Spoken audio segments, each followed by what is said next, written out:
Asheville, North Carolina.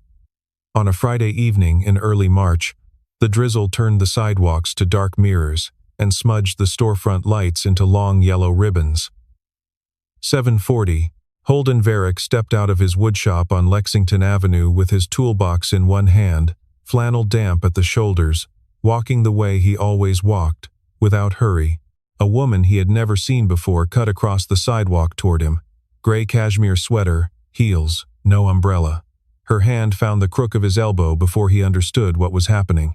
Her fingers were cold, shaking. Her lips barely moved. "Pretend. Please." 2 words. He did not break stride. His eyes slid across the reflection in the bakery window opposite.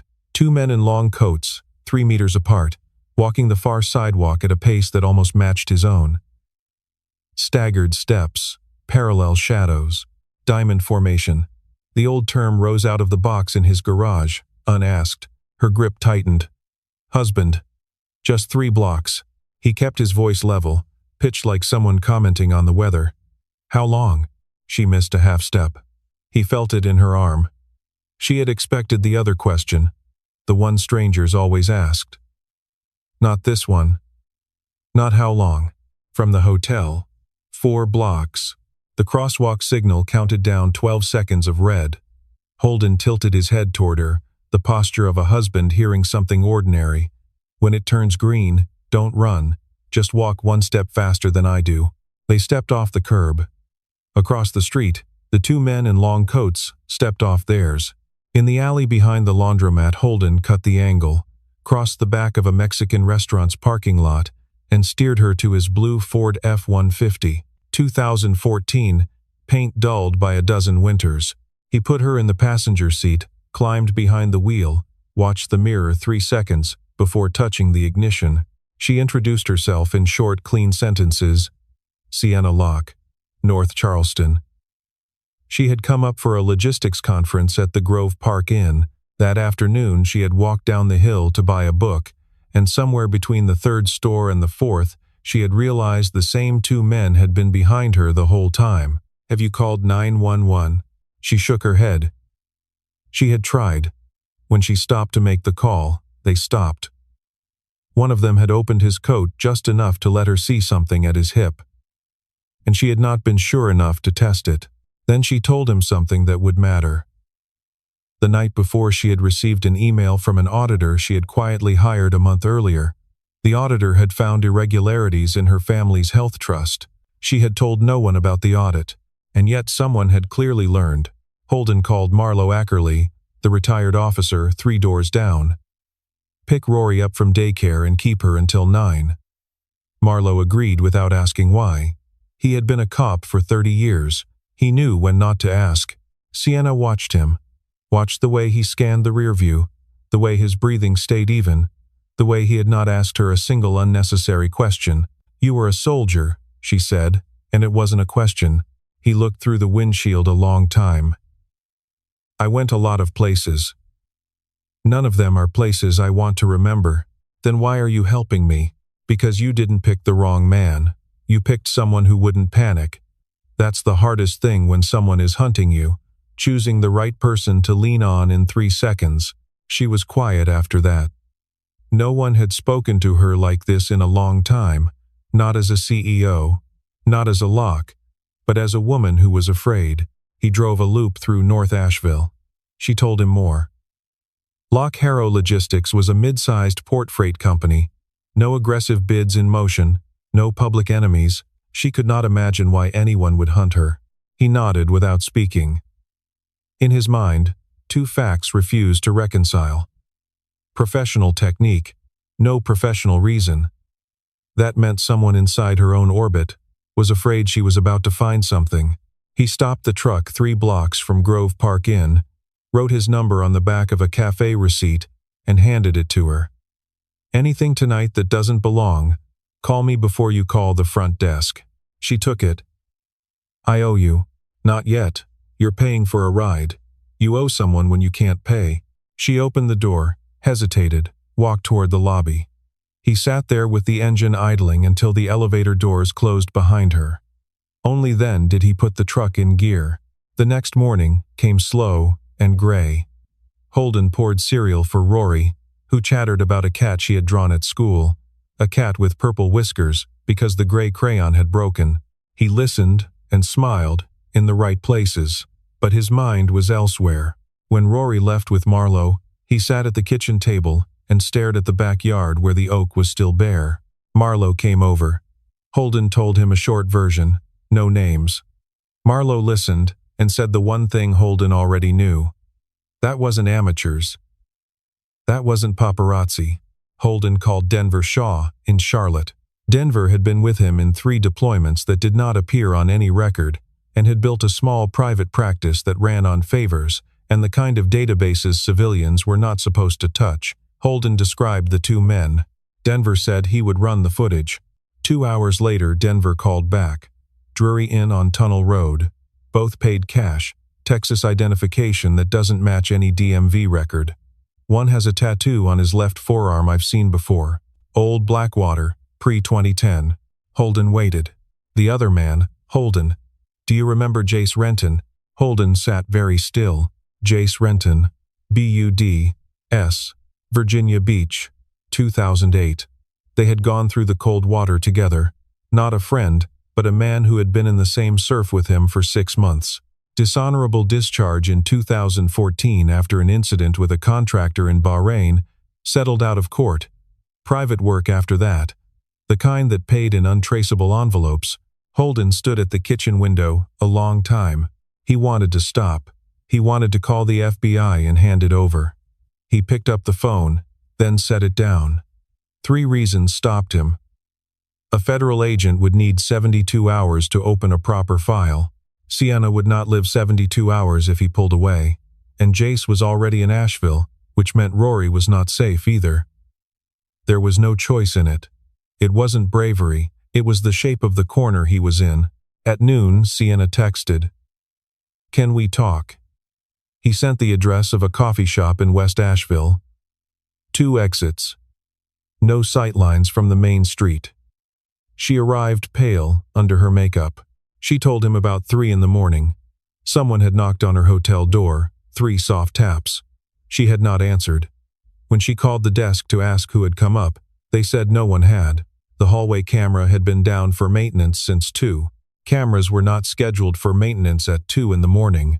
"You're not going back to that hotel. Today I'm taking you to my house. Only until I understand who is doing this. If you want to go to Charleston, I'll drive you, but not on a commercial flight and not on your own card."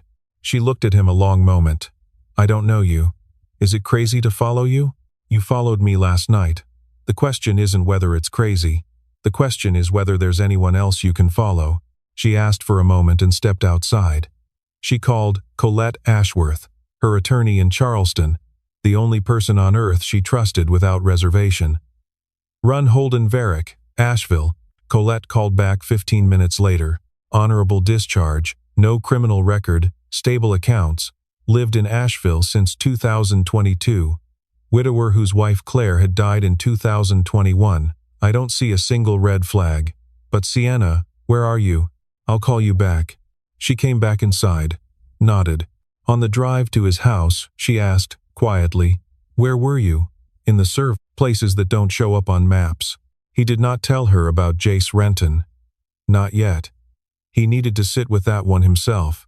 His house was a single-story cedar build in North Asheville, set back under old pines. The woodshop stood in a separate structure behind the main house. Everything was clean and spare. On the mantel above the stone fireplace sat a single framed photograph, a blonde woman holding an infant, both laughing at something out of frame. Rory came home with Marlowe after 4. She looked at Sienna with wide, curious eyes. "Did somebody hurt you?" Sienna crouched to her level. "No, sweetheart. I just needed a safe place for a little while." Rory nodded as if that settled it and ran to get her crayons. Sienna noticed the small hearing aid behind Rory's left ear. Holden explained. Partial hearing loss on that side, since birth. She had worn the aid since she was 2, and by 4 she had taught herself to read lips as well as most adults could hear. She watches faces the way other kids watch television. Rory came back with a sketchbook and opened it on the rug. Sienna paged through and found drawn over and over again. The same blonde woman from the mantel, different angles, different days. Unmistakably, the same face. Who is this, honey? That's Mommy. I draw her so I don't forget. Daddy says any day I want to remember her, I should draw her. Sienna looked up. Holden was standing in the kitchen doorway with a dish towel over his shoulder, watching his daughter. It was the first time Sienna saw on his face something other than the careful readiness of a soldier. It was grief, uncomplicated and deep, the kind that settled in the furniture of a life. That evening, after Rory had been put to bed, Holden sat out on the back porch with Sienna. He brought her an old army field jacket from a hook by the back door, the kind with a faded patch outline where insignia had been removed. Neither of them mentioned the patch. He told her in small pieces about Claire. A stroke, in the kitchen, in the spring of 2021. Rory had been 2. He had mustered out 6 months after. He had chosen Asheville because Claire had grown up there. Sienna reached across and laid her hand on his wrist for 2 seconds and drew it back. His phone buzzed. A message from Denver. Jace Renton had arrived the previous evening and had not left the city. Holden read it under the porch light, face giving nothing away. His lips moved faintly, the way some people's lips move when they read a name they have not spoken in a long time. His jaw tightened for half a second. Inside the house, Rory had woken up and crept out to the living room couch, the way she sometimes did when the house went quiet. Through the glass of the window she could see the porch in profile. She had watched her father's lips move. In the morning at breakfast, Rory looked at him across her cereal bowl. "Daddy, is the person making you worried your old friend?" Holden set down his coffee. "What did you hear me say?" "Nothing. You didn't say anything.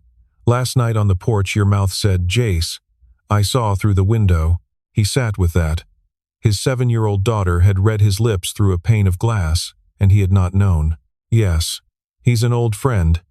And yes, I'm worried." "Then you don't have to worry alone anymore. I know now." Sienna was watching both of them, and she understood that this was a house where nothing could be hidden, not because anyone was trying, because Rory would always read it. Later she asked who Jace was. He told her. She listened. "So we have someone you know on the other side. Is that good or bad?"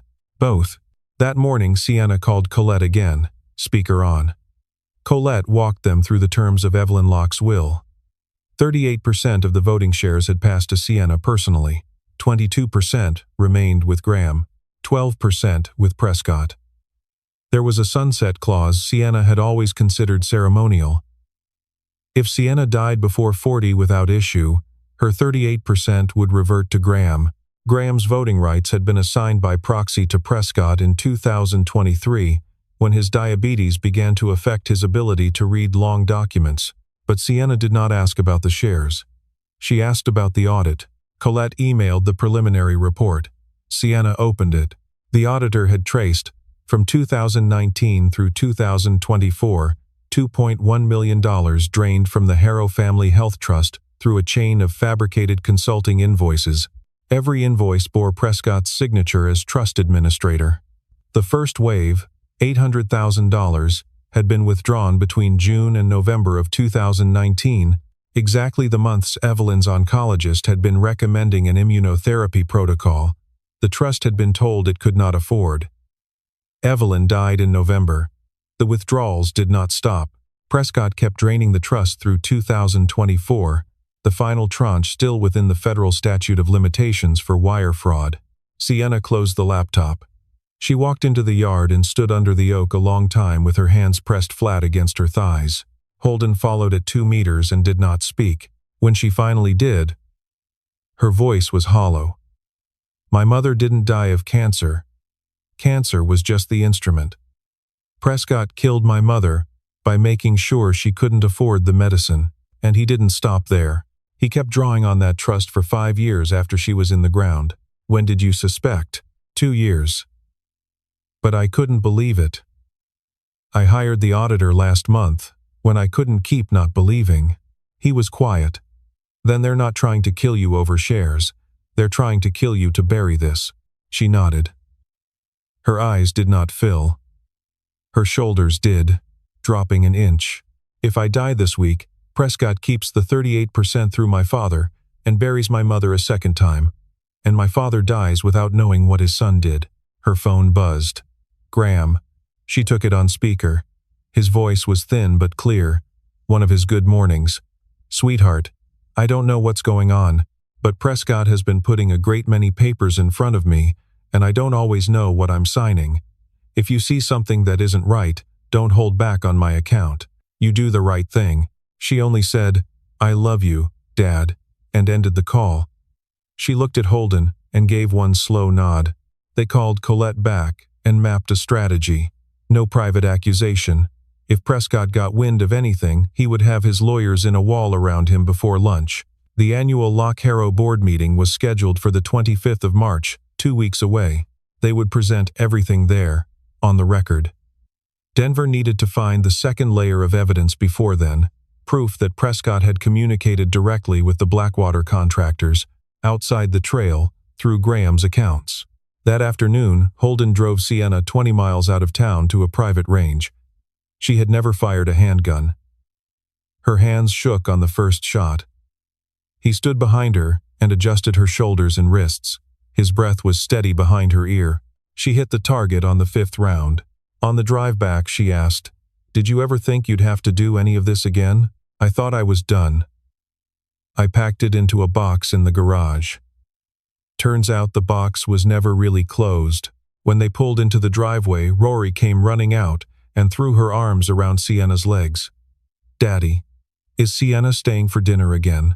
He looked at Sienna. Sienna nodded. Rory's grin was wide and uncomplicated. Watching it, Sienna knew she would not sleep that night, and not because of Prescott, because of the opposite, because she was beginning to want to stay. 3 days passed while Denver chased the money. The rhythm of the house settled into the shape of a temporary family pretending to be ordinary. Sienna went with Holden to drop Rory at school in the mornings. She learned how Holden made his coffee, stronger than she had been raised to drink.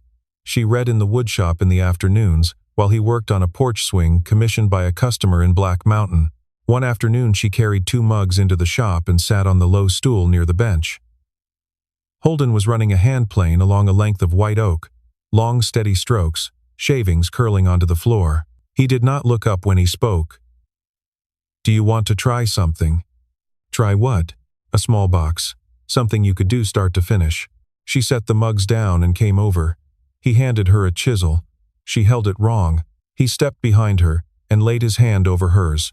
Not an embrace, only a correction, adjusting the angle of the blade against the grain. She could feel the weight of his palm, warm and calloused. She did not move until the angle was right. She worked slowly through the afternoon. By the time the light in the shop turned gold, she had a small wooden box with uneven edges and crooked joints. It sat in her hands like something she had earned. Rory came home from school and found them in the shop and handed Sienna a folded piece of paper. A drawing. Sienna, Holden, and Rory, 3 stick figures holding hands in front of a house with a crooked chimney. Beneath it, in careful block letters, a single word, 3. That night after Rory was asleep, Sienna sat beside Holden on the porch and held out the drawing. He looked at it a long time. Rory doesn't draw what she wants. She draws what she sees. If she drew 3 people, it's because for the last 5 days this house has had 3 people in it. Sienna's throat tightened. She spoke past it. I don't want her hurt because of me. When this is over, I'm going to have to go. And I don't want her to think I came here and disappeared. Then don't disappear. It was the first time he had said anything like that out loud. She turned her head to look at him, and he did not take it back. He added, softly, Don't tell me later that you weren't here. You were here. She did not answer for a long moment. She looked out at the dark shape of the oak and listened to the way the wind moved in the branches. Later she asked the question she had been holding back. Claire, when she had the stroke. Where were you? He told her. He had been in the shower. He had heard Rory crying from the kitchen, and he had come out wet and barefoot, and Claire was already on the floor. He had known how to do CPR. He had done it. It had not been enough. I spent years in places far from home being the person who pulled other people back. I couldn't pull my wife back in our own kitchen. That was the thing I learned. Not every wound leaves a scar other people can see. She reached out and laid her hand on his, and this time she did not draw it back. His phone buzzed. "Denver, I've got something. It's not what you think." Breakfast tomorrow. Holden met Denver in a diner off the interstate at 6. Denver spread a thin folder across the table, a wire transfer of $120,000 from a Delaware shell corporation to an account linked to the 2 Blackwater contractors, dated the 8th of March. The shell's registered owner was not Prescott. It was Graham Harrow. Denver turned the page. But I kept going. Prescott has a burner phone. 3 calls in 2 weeks before the attack, all to one of the Blackwater numbers. Graham's hands never touched that burner. 2 trails, 1 operator. Then he put one more paper down. A switchboard log from Lock Harrow. On the 1st of March, the independent auditor had called to confirm her access credentials for the trust records. The receptionist had routed the call to Prescott, believing it was company business. That was how he had learned. 4 days later, he had hired the Blackwater men, and there was more. A receptionist at the Grove Park Inn had been paid $3,000 in cash on the 7th of March by a man matching Jace Renton's description. She had resigned on the 10th. The camera that went down at 2 in the morning was no longer a mystery. Holden drove back and told Sienna everything at the kitchen table. She sat on the back step afterward with her head in her hands. She did not cry. Her shoulders shook. "My father doesn't understand what he's been signing. Since 2023, he doesn't always read the documents. Prescott knew that. Prescott used our own father as a shield, the father of the man who killed my mother." Holden sat down next to her. "He did not say it would be all right. Then we have to prove Prescott was the one actually running it. If we don't, Prescott wins by sacrificing his own father, and your mother dies a second time." They called Colette. The strategy held. At the 25th meeting, they would present both folders at once, the attempt on Sienna's life, with the burner records placing Prescott directly in contact with the shooters. The trust embezzlement, with the first wave coinciding exactly with Evelyn's final months. 2 crimes, 1 man. No gap big enough for Prescott to push his father through. "I'll go to Charleston," Sienna said, at the board. "You're not going alone. Rory will stay with Marlowe." "I already asked." "You don't have to. I've made the decision. You don't need to give me permission." That afternoon, Holden spent 2 hours talking to Rory. He explained, in the careful language a father uses with a 7-year-old, that he had to go away for 3 days to help Sienna. Rory nodded. When he stood up, she caught his hand. "Daddy, be home on time." That evening, Denver called again. Jace Renton was still in Asheville, but a third Blackwater operative, identified by a fingerprint off a coffee cup, a man named Wade Corso, had flown to Charleston the previous day. Prescott had a backup plan. If the meeting went the wrong way, something would happen in North Charleston. Holden did not share that with Sienna. He kept it. He had already decided where the vulnerable point would be.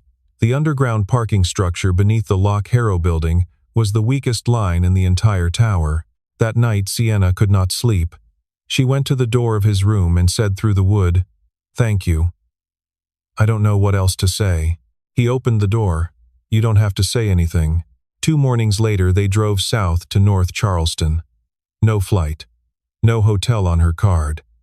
Denver had rented a short-term house a few blocks from the waterfront, under a name that could not be traced to her. They took the back roads out of Asheville and picked up I-26 south of Hendersonville. Holden's eyes moving every mile between the road ahead, the rear view, and the mirrors on both doors. Twice, he changed lanes without signaling and watched to see which cars changed with them. None did. By the time they crossed into South Carolina, Sienna was sleeping against the passenger window, her breath fogging the glass in small, even patches. They arrived in the late afternoon and unpacked nothing beyond what they needed for the night. Denver had stocked the refrigerator. There was a burner phone on the kitchen counter with Colette's number and his own already programmed in. The plan for the meeting was simple on paper. Sienna would arrive early, take the CEO's chair before Prescott understood anything unusual was happening. Colette would bring the documents. Denver would be the authenticating witness. And Holden would not be part of the formal proceedings at all. He would be downstairs. Their last evening before the meeting, they sat on the narrow balcony of the rental and watched the Ashley River move slowly under a pale spring sky. Charleston was warmer than Asheville. The air smelled like brine and jasmine and the weathered wood of old docks. Somewhere down the block, a mourning dove was calling and not being answered. "I don't know what I'm going to feel tomorrow," she said. "I'll either save or lose my mother's company, and I'll watch my brother arrested. You'll feel tired. Days like tomorrow don't feel like winning afterwards. They feel empty. That's why you need a place to come back to." "Where is that place?" He did not answer in words. He reached into his jacket pocket and took out a key. "This is my spare. Asheville. You keep it. Not because you need it. Because you know you could." She took the key and did not speak for a long time. She turned it over in her palm, feeling the teeth. Then she leaned sideways and rested her head on his shoulder. It wasn't an embrace. It was only leaning. But it was enough for both of them to feel that something had crossed over. Later, she went to her room. He stretched out on the living room couch. Sightline to the front door. The back door. The staircase. He did not sleep deeply. He never had. At 2 in the morning he heard her. It was not an intrusion. It was breath, short and uneven. The sound of panic someone was trying not to make. He walked to her door. He did not go in. He knocked 3 times. Softly. She opened it. Her eyes were red. Her hair had come undone. She had dreamed something, and she was not going to tell him what. He did not step inside. He dragged a chair from the hallway and set it down in front of her door and sat in it. "I'll be right here. You don't have to close the door. You don't have to open it. Just sleep. If you call, I'll hear." She stood in the doorway a long moment. Then she did something she had not planned. She took the blanket off the foot of her bed and held it out to him. He took it. She did not close the door. She went back to the bed and lay down. He sat in the chair with the blanket around his shoulders and her door half open and the bedside lamp still faintly on across the room. And he stayed that way until the sky began to turn. At 4, his phone buzzed once and went silent, the prearranged signal. Prescott had left his hotel to meet someone. Holden rose, moved to the kitchen, started the coffee, and waited for the morning to come. At 9 on the 25th of March, on the 22nd floor of one of the taller buildings in North Charleston, 12 members of the Lock Harrow board took their seats around a long table that looked out over the container cranes of the port. Graham sat at the head, thin, hands unsteady, eyes distant. Today was not a good day for him. Prescott sat at his right in a charcoal suit, phone face down. Sienna walked in wearing a simple black dress, hair pulled back. She walked to the CEO's chair and sat. Down in parking level B2, Holden had been in position since 8:30. 6 cameras, 2 entrances, the main drive south, a fire-rated staircase north. The north camera cluster had been out since 8. Tagged routine maintenance, the same pattern as the Grove Park Inn. Denver had confirmed one more thing. The HVAC service call to floor 22 had been signed off by Prescott a week earlier. Wade Corso would be coming in on a legitimate visitor badge. Holden chose his spot behind a concrete support column at the base of the north staircase, 1 meter from the door, in the shadow. Upstairs, Sienna requested the floor before the agenda. She set 2 folders on the table and opened the first. Photographs from an Asheville street camera. A Blackwater dossier, the burner log showing 3 calls from Prescott's number to one of the shooters. A trace of the Delaware shell, registered in Graham's name. Then she opened the second. The auditor's full report. $2.1 million drawn from the trust between 2019 and 2024. Every invoice bearing Prescott's signature.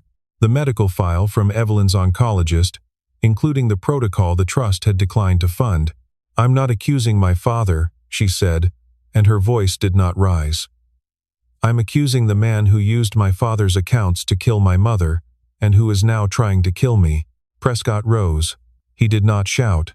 His voice was the voice of a man with counsel already prepared. "I move to adjourn. These are serious accusations, requiring a proper legal review of jurisdiction. My attorney will." The doors opened. Colette stepped in. Behind her came Denver, who laid a document on the table. Federal Preservation Order. Signed by Chief Judge Matthew Hensley, District of South Carolina. This morning. Effective immediately. Prescott saw the seal. His face went pale. Down in B2, at 9:47, a man in an HVAC contractor's uniform with a visitor badge on his belt climbed out of a white service van and walked quickly toward the fire door. His right hand stayed near his belt. Wade Corso. Corso rounded the concrete column. He was 1 meter from Holden before he understood the shape and the shadow wasn't part of the architecture. He drew a Glock 19 with a suppressor threaded to the barrel. Holden moved faster. Left hand to the wrist, rotated the joint outward, took the weapon with the right, swept the leg, put Corso face down on the concrete, locked the wrist behind the shoulder blade. 3 seconds. No round fired. Denver came down the stairwell with 2 federal agents and a set of cuffs. Wade Corso was on his way out of the building before most of the tower's tenants had finished their morning coffee. Inside his backpack they found spare magazines, a floor plan of level 22 with the boardroom circled, and a photograph of Sienna Locke. Upstairs the board voted to suspend Prescott, 10-1. Only Prescott voted against. Graham abstained. Federal marshals entered at the 53rd minute and led Prescott out in cuffs. Charges: conspiracy to commit murder, wire fraud, embezzlement of a trust account, fraud in connection with a federal health matter, attempted murder of a corporate officer. Sienna walked out into the hallway. Holden was at the far end, hands in his jacket pockets, no weapon visible, no blood on his clothes, only a small abrasion on the knuckle of his right hand she did not immediately notice. She walked the length of the hall and rested her forehead against his shoulder for 3 seconds. "Tired? Empty. I know. Let's go home." The elevator closed. On the way down, she saw the abrasion. "What's that?" "Caught it on a door." She nodded. She did not ask again. But she knew. 2 weeks later, at the beginning of April, Holden's oak tree carried its first small green buds on branches that were still mostly bare. The Asheville air held the cool edge of early spring. Prescott had been formally indicted. The evidence was too clean for a plea. 25 to 30 years in federal custody. The Delaware shell had been unwound.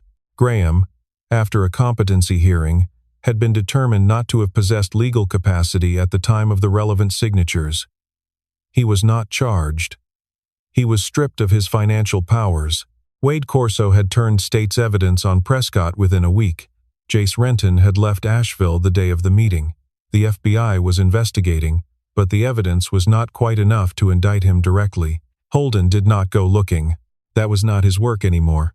After his son's arrest, Graham had asked to live near his daughter.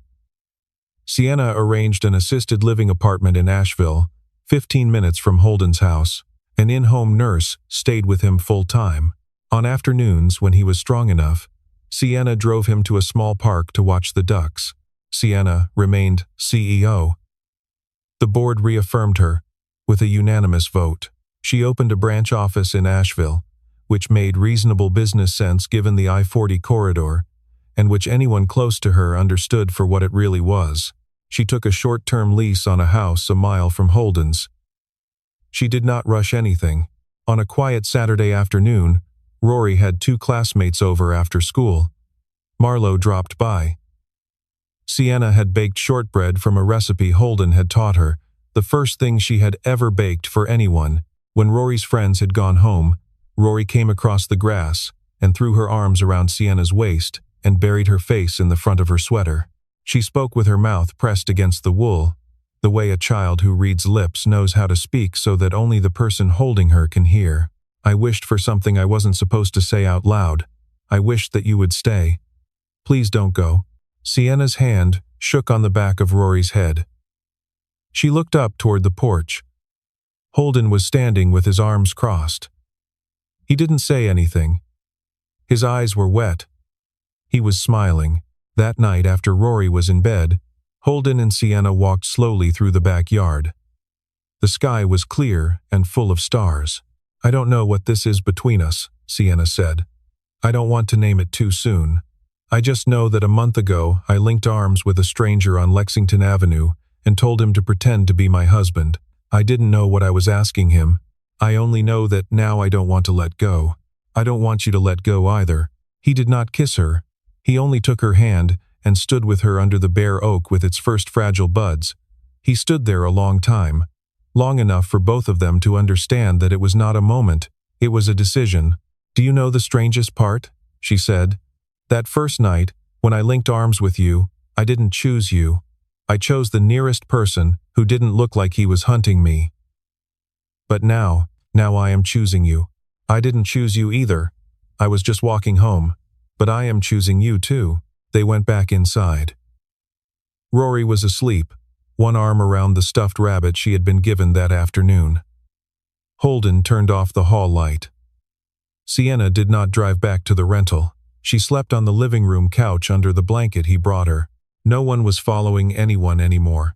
6 months later, in October, the oak in the backyard stood in full orange and gold, leaves just beginning to turn loose and fall. Prescott had been sentenced to 28 years in federal custody without the possibility of parole. Wade Corso had received 14. Jace Renton had disappeared, his last known whereabouts a bus terminal in Nashville. Holden did not look for him. Graham's health had stabilized with consistent care.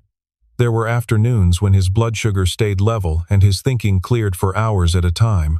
On one of those afternoons, Sienna sat with him on his porch, and he turned his eyes to her and spoke slowly, with a pain that was not confusion. "Sweetheart, what did I let Prescott sign? Did I let him sign your mother's death?" She did not answer in words. She laid her hand on top of his. His fingers were thin, spotted with age. She sat with him in silence until the sun went down. And by the time she stood up, he had already forgotten he had spoken, but she knew he had spoken it once, and that was enough for her to carry. Rory visited Graham from time to time. He told her about Evelyn, the grandmother she had never met. She kept those drawings on the table beside his bed. Holden still built furniture. His shop had a small corner bench now, Rory's height. She was nearly 8 and had begun to learn basic chisel work. She had drawn, in careful colored pencil, a porch swing she wanted for the backyard. Holden had built it for her, the wood salvaged from a heavy oak branch that had come down in an August storm. Sienna and Holden had not rushed a wedding. They lived between 2 houses. Rory called her Sienna, not Mom, because Holden and Sienna had agreed Rory would choose her own name for her when she was ready. On that Saturday afternoon in October, Holden finished the swing and hung it from the lowest branch of the oak.